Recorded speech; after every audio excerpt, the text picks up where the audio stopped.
আসসালামু আলাইকুম। না বলতে শিখুন এর ১৮তম পর্বে আপনাকে স্বাগতম। এই শব্দগুলির দিকে লক্ষ্য করুন। আই এম সরি, আমি সত্যি দুঃখিত। আপনার খারাপ লেগেছে কি? এটা কি সম্ভব? যদি হ্যাঁ, কিন্তু হ্যাঁ, কিন্তু অবশ্যই দুঃখের বিষয়। এক্সকিউজ মি, এটা কি ঠিক হবে যদি আমি আপনার কি খারাপ লাগবে যদি আমি আমার মনে হয় না আপনার এটি পছন্দ হবে। আপনি কি আমার উপর কৃপা করবেন? আমি জোর দিয়ে বলতে চাই না। আপনি কি বিচার করবেন? এটা হয়তো শুনতে খারাপ লাগবে। আমার একদম ঠিক আছে। যদি কোনো বড় সমস্যা না থাকে, আপনার কি মনে হয় আপনি করতে পারবেন? বিঘ্ন ঘটায় দুঃখিত। আমি বিঘ্ন ঘটলে আপনার খারাপ লাগবে কি? আপনার এটা ভালো লাগবে না। আমার দ্বারা এটা সম্ভব না। আমার উপর ছেড়ে দিন, আমি দেখে নিব। আমার খারাপ লাগবে না। একদম ঠিক আছে। এটা কি আপনার জন্য ঠিক হবে? আমাকে জিজ্ঞাসা করবেন না, আমি কিছু জানি না। বিব্রত করার জন্য ক্ষমা করবেন। সমস্যায় পড়ার জন্য ক্ষমা করে দিন। আমি ক্ষমা চাইছি যে আপনাকে বিব্রত করতে খারাপ লাগছে, কিন্তু আপনি যেমন চাইবেন তেমন করব। আমার খারাপ লাগে না। আমি জানি না। আমি জানি আপনি খুব ভালো জানেন, কিন্তু এর থেকে হয়তো বড় সমস্যার সৃষ্টি হতে পারে। কিন্তু সেখানে আমার করার মতো কিছু ছিল না। আপনি কি আমার উপর খুব রেগে আছেন? আমার আপনাকে জিজ্ঞাসা করতে সত্যিই খারাপ লাগছে, কিন্তু আমি নিজেকে ঠিক মতন বোঝাতে পারছি না। মনে হচ্ছে আমি নিজের কথা ঠিক মতো বলতে পারছি না। আমি কোনো কাজের নই। আপনি বিশ্বাস করেন কি? আমি আপনাকে বিব্রত করতে চাই না। আমি একটা প্রশ্ন করলে আপনার খারাপ লাগবে কি? এই সবই আমার ভুল। এই সবের জন্য আমি দায়ী। আপনি কি আমার থেকে অন্য কিছু চান? আমি কি আপনার জন্য অন্য কিছু করতে পারি? আপনার প্রয়োজন না হলে মানা করতে পারেন। প্লিজ রাগ করবেন না। আমি খারাপ হতে চাই না। আমি এটা আশা করেছিলাম। আপনার উচিত বলে মনে হলে ঠিক আছে। আমি সত্যি আপনাকে কিছু জিজ্ঞাসা করতে চাই। আমার কি করা উচিত? আপনি কি ভাবছেন? আমি কি কথায় বাধা দিতে পারি? আমার সত্যিই খারাপ কথা শোনে না। এটা ঠিক আছে। আপনার কি মনে হয় যে আপনি এটাই চান? আমার উপর দোষারোপ করবেন না। আমি কোনো কর্মেরই নই। আপনার যে আপনার যে সময়টা ঠিক বলে মনে হবে, আপনি কি ভাবেন এটা আপনার জন্য সম্ভব? আপনি কি আমার উপকার করতে পারবেন? যদি আপনার আপত্তি না থাকে, আমার মতামতের কোনো দাম নেই। এটা আমি আপনার জন্য করে দিব। এক্সকিউজ মি, আমি কি কথার মধ্যে কথা বলতে পারি? কথার মধ্যে কথা বলার জন্য আমাকে ক্ষমা করবেন। যদি কেউ না করে তাহলে আমি করব। আমি সম্মানের সাথে বলতে চাই। আপনার কাছে কবে সময় হবে? আপনার মুখ থেকে কি শব্দ নির্গত হচ্ছে তা সচেতনতার সাথে শুনে এই তালিকায় নতুন নতুন বাক্য অন্তর্ভুক্ত করতে পারেন। এর মধ্যে কোনোটাই ভুল নয়, কিন্তু যখন বারংবার কোনো রকম বিচার বিবেচনা না করে এর ব্যবহার করা হয়, তখন তার মধ্যে থেকে দুর্বলতা প্রকাশ পায়। মনে হয় আপনি নিজের ব্যবহারকে যুক্তিসঙ্গত করার জন্য এর প্রয়োগ করছেন। অজুহাত বানানোর জন্য এর প্রয়োগ করা হয় এবং সরাসরি স্পষ্ট বক্তব্যের থেকে বাঁচার জন্য করা হয়, আর তখনই হয় সমস্যার সৃষ্টি। এগুলো খুবই সহজ সরল, বোকা। আপনি কখন এবং কেন এর ব্যবহার করছেন সেটাই দেখার বিষয়। যখন আপনি ক্ষমা চান, তখন কেন ক্ষমা চাইছেন সেই ব্যাপারটা স্পষ্ট হওয়া খুবই জরুরি। আপনি কি নিজের কোনো কাজের জন্য ক্ষমা চাইছেন নাকি কোনো ব্যবহারের জন্য ক্ষমা চাইছেন? তাহলে অবশ্যই ক্ষমা চান। কিন্তু আপনি যদি নিজের অস্তিত্বের জন্য ক্ষমা চান, তাহলে তার থেকে আপনার দুর্বল আত্মবিশ্বাসই প্রদর্শিত হবে। যারা প্রয়োজনের তুলনায় বেশি ভালো হয় তারা ক্ষমা চায় এবং সর্বদা অনুমিত চাওয়ার প্রবণতা থাকে। আমার লক্ষ্য সেই অভ্যাস বদলানো। আপনার শালীনতা হরণ করা আমার লক্ষ্য নয়। আপনাদের সকলের ভদ্রতা শেখা উচিত, কিন্তু যে ভদ্রতা নিজের ক্ষতি ডেকে আনে তার কোনো প্রয়োজন নেই। বাহানাবাজি বা অত্যধিক ক্ষমা চাওয়ার প্রবণতাকে কখনোই ভদ্রতা বলে ধরা হয় না। প্রয়োজনের তুলনায় বেশি ক্ষমা চাওয়ার কারণে অনেক হাস্যকর বিষয় সামনে এসে যায়। হয়তো আপনি বহুবার তা অনুভব করে থাকবেন। যখন কোনো ব্যক্তির কাছে ক্ষমা চাওয়া হয়, তখন সেই ব্যক্তিও ক্ষমা চাইতে শুরু করে। এই উদাহরণটি দেখুন। আপনি, I am sorry, really I am sorry, very very sorry. উনি, না না ঠিক আছে, আমার সত্যি খারাপ লাগেনি। আপনি, না না, আমি সত্যিই লজ্জিত, আপনি কোনোদিন আমাকে ক্ষমা করতে পারবেন না। উনি, ক্ষমা চাওয়ার মতন কিছুই হয়নি, আই এম সরি। আপনি এত বিব্রত বোধ করবেন না, আমি এটা আপনার উপর ছেড়ে দিচ্ছি। উনি, দয়া করে দুঃখ বোধ করবেন না, সব ঠিক আছে। আমার আপনার থেকেও বেশি কষ্ট হচ্ছে। আর এইভাবেই কথা চলতে থাকে। ব্যবহারের সাথে সম্পর্কিত নিয়ম।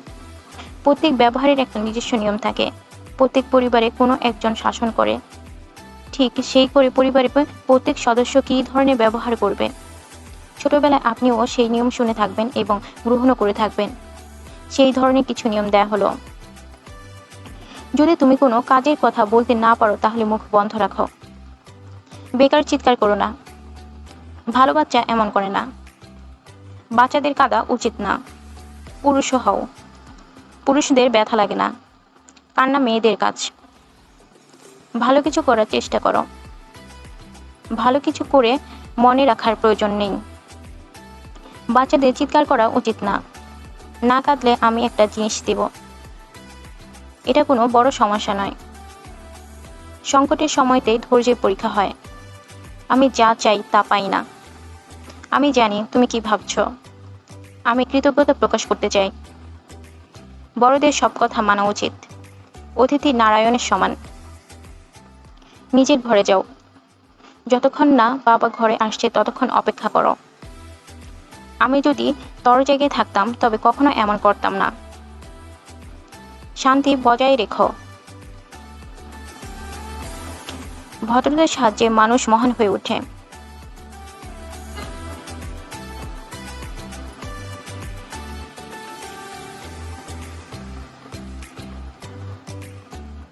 পৌরসত্ব ভাগ্য বদলে দিতে পারে।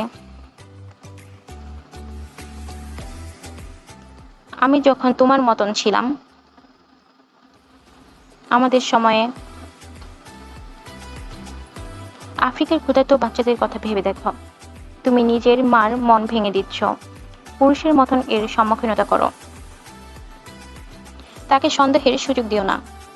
সবকিছু গড়বড় হওয়ার পর দৌড়ে আমার কাছে আসবে না। যদি সবার আশা পূরণ হতো, তাহলে রাস্তায় ভিখারি ঘুরে বেড়াতো না। মানুষের প্রয়োজন পূরণ হয়, ইচ্ছা নয়। তোমাকে দিতে শিখতে হবে। আমি কল্পনা করতে পারছি না উনি বেঁচে থাকলে কি বলতেন। ভালো হয়েছে, এই দিন দেখার আগে উনি পৃথিবী থেকে চলে গেছেন। আমি বুঝতে পারছি না কেন বাচ্চাদের সব কথা শোনা হয়। তোমার কৃতজ্ঞ থাকা উচিত। তুমি কতটা অকৃতজ্ঞ। শেষ পর্যন্ত তুমি জানো না এটা কি। দুধ ফেলে দাও, প্লেটে ভেঙ্গো না। আমার আর তোমাকে একদম ভালো লাগে না। তুমি আরো বেশি কেন হতে পারো না। ভাবুক হইও না। তোমার কোনো প্রয়োজন নেই। তুমি কিভাবে এত মতলবী হলে। তোমার বাবাকে বলো না। আমরা পরিবারে এই ধরনের কথা বলি না। পরিবারের অর্থ হলো জবাবদিহি। খুশি হও। কথা না শুনলে শাস্তি পাবে। তুমি একদম তোমার বাবা মা দাদু ঠাকুমা প্রমুখের মতো।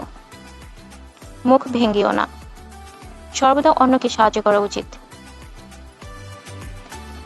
যখন তোমার নিজের সন্তান হবে তখন বুঝতে পারবে তোমার কারণে পরিবারের নাম ডুবে গেছে। তোমার জন্য পরিবারকে লজ্জায় পড়তে হয়েছে। তুমি অদ্ভুত ধরনের বাচ্চা। আমরা দেখব, পরে দেখব। তুমি একদম ঠিক। তুমি আমাদের হতাশ করেছো। আমার কথা ভালো করে শুনে নাও। তোমার ভবিষ্যৎ অন্ধকারাচ্ছন্ন। যদি তুমি ঠিক না হও তবে তোমাকে হোস্টেলে পাঠিয়ে দেব। তুমি কথা না শুনে পড়াশোনা বন্ধ করে দেব। তোমাকে বিয়ে দিয়ে শ্বশুরবাড়ি পাঠিয়ে দেব। প্রতিবেশীরা কি ভাববে? আমি আর তোমার বাজে কথা শুনতে পারছি না। তুমি একবার নিজের কথা ভাবা বন্ধ করতে পারবা না কি? আমি তোমার কাছে এটা আশা করিনি। তুমি আমাদের মন ভেঙে দিয়েছ। তোমার বয়সের মতন কথা বলো। তোমার মাথায় মেধা ছিলই না। পরিবারের অন্যরা তোমার থেকে অনেক বেশি বোঝদার। কথা কম, কাজ বেশি। তুমি এভাবে ঘর থেকে বাইরে যেতে পারো না। আমি এই ধরনের ব্যবহারের জন্য বাচ্চাদের লালন পালন করে বড় করিনি। তুমি নিজেকে কি ভাবো? তুমি কি চাইছো তোমার মাথা ফাটিয়ে দেওয়া হোক? তুমি কি তোমার বদমাইশি কখনোই বন্ধ করবে না? তুমি বড় হলে বুঝতে পারবে আমি যা করছি তার বদলে এই পেলাম। ভয় পাওয়ার কিছু নেই। একদিন তোমার জন্য আমি মরে যাব। শান্ত হও। কিসের জন্য এত উত্তেজিত হচ্ছ? আমার তোমাকে দেখে লজ্জা করছে। আমি কোনোদিন তোমার জন্য মাথা তুলতে পারবো না। বাচ্চারা মা বাবার রক্ত চষে নাকি? দয়া করে বড় হয়ে যাও। কতদিন ছোট থাকবে? তোমার কবে বুদ্ধি হবে? কোনো দেখানোর প্রয়োজন নেই। যেমন ফলাবে তেমনি ফলবে। নিজেকে কি ভাবো? যখন কোনো বাবা মা এই তালিকার দিকে তাকাবে তখন আপনার থেকেই তাদের মুখ থেকে বেরিয়ে আসবে, হে ভগবান, আমি আমার বাচ্চাদের এই কথাই বলতাম। আপনি জানেন যে আপনি নিজের বাচ্চাদের সাথে যথেষ্ট কথা বলেন। এই ধরনের কথা বলা খুবই সহজ। এই ধরনের কথা আপনার থেকেই মুখ থেকে বেরিয়ে যায়। এই ধরনের কথা আপনার অবচেতন মন থেকে বেরিয়ে আসে। এই কথা ছোটবেলায় আপনিও শুনে থাকবেন। আপনি যা পছন্দ করেন বা বাচ্চাকে তা করতে মানা করার জন্য আপনি এই ধরনের শব্দ প্রয়োগ করে থাকেন আর বাচ্চাদের উপর নিজের মর্জি চাপিয়ে দেওয়ার চেষ্টা করেন। হয়তো আপনার মনে আরো কিছু কথা আসছে বা এই তালিকায় যুক্ত করা যায়। এই বাক্যগুলো দ্বারা আপনার ঠাকুর দাদার যুগে কি নিয়ম প্রচলিত ছিল আপনি তাও বুঝতে পারবেন। বংশ পরম্পরায় এই নিয়ম চলে আসছে। এই সূচিতে ধর্মীয় ক্ষেত্রকে ছেড়ে দেওয়া হয়েছে। যখন আপনি বড় হয়ে ওঠেন তখন ধর্মের ভিত্তিতে আপনাকে বিভিন্ন প্রকার নৈতিক শিক্ষা দেওয়া হয়ে থাকে। ধর্মের ভিত্তিতে আপনাকে জীবনযাপনের পথ দেখানোর চেষ্টা করা হয়। আপনি ধর্মীয় উপদেশকে এই তালিকায় অন্তর্ভুক্ত করতে পারেন। ধর্মের সাথে সম্পর্কিত ধারণা, কথা, পাঠ, সিদ্ধান্ত প্রভৃতি বিষয় আপনাকে ছোটবেলাতেই বলে দেওয়া হয়। নিয়ম নিয়ে আপনার পরিবারে কখনো কথা কাটিয়ে হয়েছে কি? আপনার বাবা মা কখনো নিয়মের বিরোধিতা করেছে কি? এই পরিস্থিতিতে এক ব্যক্তির স্বীকারযোগ্য এবং অপেক্ষিত ব্যবহারের সত্যতা অপর ব্যক্তির স্বপ্নের থেকে ভিন্ন হতে পারে। তাহলে কোনটিতে সঠিক বলে ধরা হবে? এটা যেন রঙিন চশমা চোখে দিয়ে পৃথিবী দেখার মতন, যাতে আপনার নিয়ম আপনার ধারণা প্রণালীর অঙ্গ হয়ে উঠবে। কোনো কোনো অন্য ব্যক্তির সাথেও এমন হতে পারে। যদি একই ছাদের নিচে পরস্পর বিরোধী প্রণালী হয় তবে আপনি ভাষার লড়াইও দেখতে পাবেন। বাচ্চাদের এই স্থিতি দ্বিধাপূর্ণ হয়ে থাকে, যেমনটা নিজের ভেতরে অনুভব করে ও বাইরে শোনে। এই দুজনের মধ্যে তা লড়াই হয়। একই সাথে এই নাটকীয় রূপ থেকে পরস্পর বিরোধী সত্য শুনতে হয়। স্বাভাবিক গুণ এবং ভাষা। উপরে প্রদত্ত তালিকা থেকে এবং সম্ভবত নিজের দিক থেকেও কিছু যুক্তি করে হয়তো আপনার কাছে এটা স্পষ্ট হয়ে উঠেছে যে আপনার জীবনে আকার প্রদানের ক্ষেত্রে ভাষা কতটা গুরুত্বপূর্ণ ভূমিকা পালন করে। শব্দ আপনার আত্মবিশ্বাসকে আঘাত করে, তাকে দুর্বল করে তোলে। আপনার সাথে যে ভাষা ব্যবহার করা হয় তার জন্য আপনার আত্মবিশ্বাস টলমল হয়ে উঠতে পারে। এই ধরনের ভাষা আপনার স্বাভাবিক গুণগুলি নষ্ট করে দেয়। আপনার বারংবার যে শব্দ বলা হয় তার ভিত্তিতে জীবন অতিবাহিত করা আপনার কাছে অনেক সহজ হয়ে ওঠে, কারণ এই শব্দগুলি শুরু থেকেই আপনার মাথায় বসে গেছে।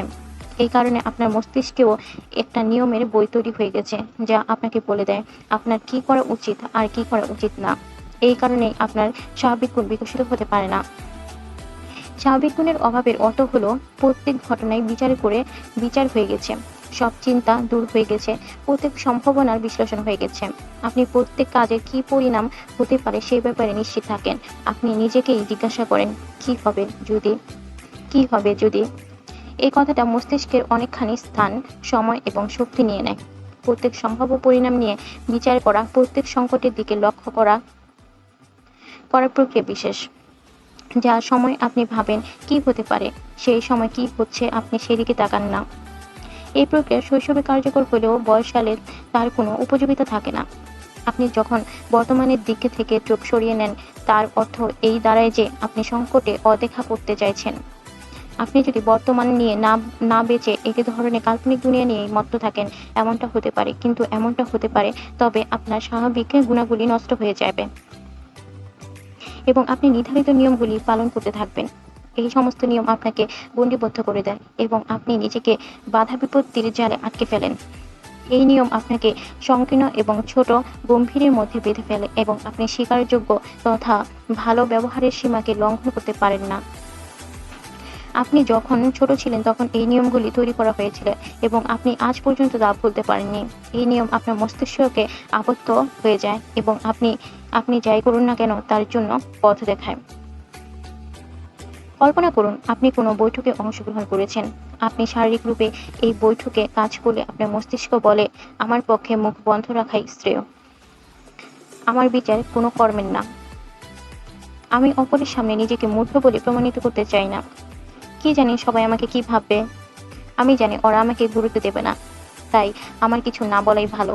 এই ধরনের নেতিবাচক কথা প্রত্যেক ব্যক্তির মাথাতে বাক্যলাপ চলতে থাকে। এটা না হওয়া অসম্ভব, কিন্তু প্রয়োজনের তুলনায় ভালো ব্যক্তিরা সর্বদা আশঙ্কাজনক বাক্যলাপ করে থাকে।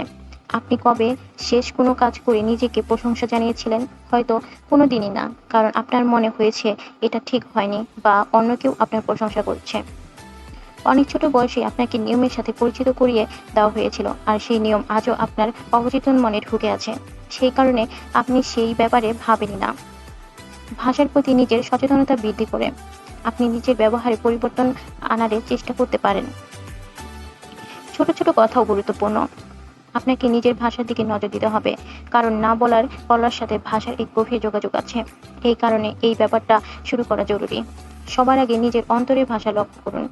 আপনার মস্তিষ্কে উপস্থিত অন্তহীন বাক্যলাপ আপনার কাছে সবচেয়ে সুবিধাজনক ক্ষেত্র হতে পারে। এটা এমন এক পরিস্থিতি শুধুমাত্র যেখানে আপনি জানতে পারেন যে আপনি কি ভেবে বদলাচ্ছেন এবং এর জন্য আপনাকে জোরে বলার প্রয়োজন নেই। পরবর্তীকালে যখন নিজের মস্তিষ্কের আওয়াজ শুনতে পাবেন, তখন তাকে ধন্যবাদ জানান এবং তাকে পরামর্শ দেবেন যে সর্বদা নিন্দা করার পরিবর্তে কখনো কখনো প্রশংসাও করতে হয়। পরবর্তী পদক্ষেপে মুখ থেকে উচ্চারিত শব্দগুলির দিকে ধ্যান দিন। বদলানোর প্রয়োজন নেই, প্রথম দিকে শুধু ধ্যান দিন। প্রথম দিকে এটি বদলানো আপনার পক্ষে সম্ভব হবে না, কিন্তু পরে নিজের শব্দের প্রতি সচেতনতা বলে আপনি নতুন শব্দের প্রয়োগ করতে পারবেন এবং পুরনো অভ্যাসের হাত থেকে মুক্তি পেতে পারবেন।